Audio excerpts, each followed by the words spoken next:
Les Crêtes de Spa, une institution dans le petit monde de la course à pied. Dossard en poche, les académiciens s'apprêtent à affronter les 10 premiers kilomètres d'une course qu'ils savent difficile. Le terrain est escarpé, le dénivelé imposant. C'est donc avec une petite appréhension que les membres de la ZATAC se mêlent à la meute des concurrents. Ici, ils ont retrouvé l'atmosphère du départ, les vestiaires, les odeurs de camphre, les gens qui se changent, qui s'échauffent, etc. Donc c'est très familier. Ils vont retrouver ça encore à une échelle bien plus grande ou 20 km, mais ça donne une bonne idée. Comme à son habitude, Benjamin fait fond bond à ses petits camarades. Pour cet accro des jeux informatiques, l'expérience de la ZATAC constitue un échec. Pour les autres, l'aventure continue et c'est en groupe, en queue de peloton, que les académiciens décident de se lancer à l'assaut des premiers kilomètres. Des premières foulées qui déjà constituent un véritable calvaire pour Wassima. Trop de stress, ouais. Beaucoup de monde, ouais, ça me stresse un peu. Puis le départ d'une course, j'avais jamais vu aussi. Victime d'une crise d'angoisse, la jeune bruxelloise est au bord des larmes, déçue de devoir quitter la course.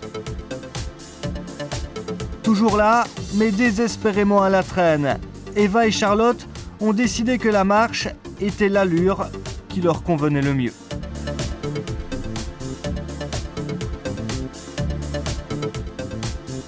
C'est surtout les montées qui me découragent.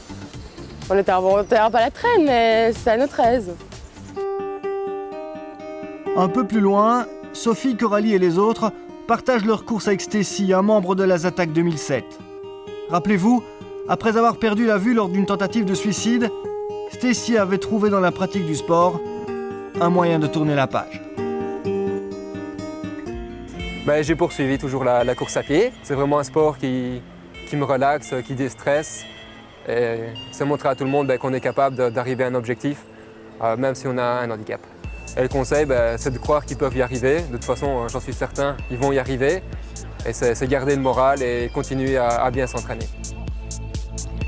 Encouragés par le public tout au long du parcours, les académiciens enchaînent les foulées de crête en crête. Mon but n'était pas marcher, mais bon, j'étais persuadée que j'allais pas y arriver parce qu'on m'avait dit oui c'est super dur, les côtes sont vraiment hard, mais bon, Roger était là tout le temps pour me soutenir, allez tu marches pas, donc j'avais pas trop le choix on va dire et finalement j'ai pas marché et je suis contente, enfin, mon objectif a été atteint. Mis à part Wassima, tous les membres de la ZATAC viendront à bout des 10 km. Tant bien que mal pour certaines, mais de là à envisager les 20 km de Bruxelles avec sérénité, il y a un pas que le coach Roger Higo se refuse de franchir.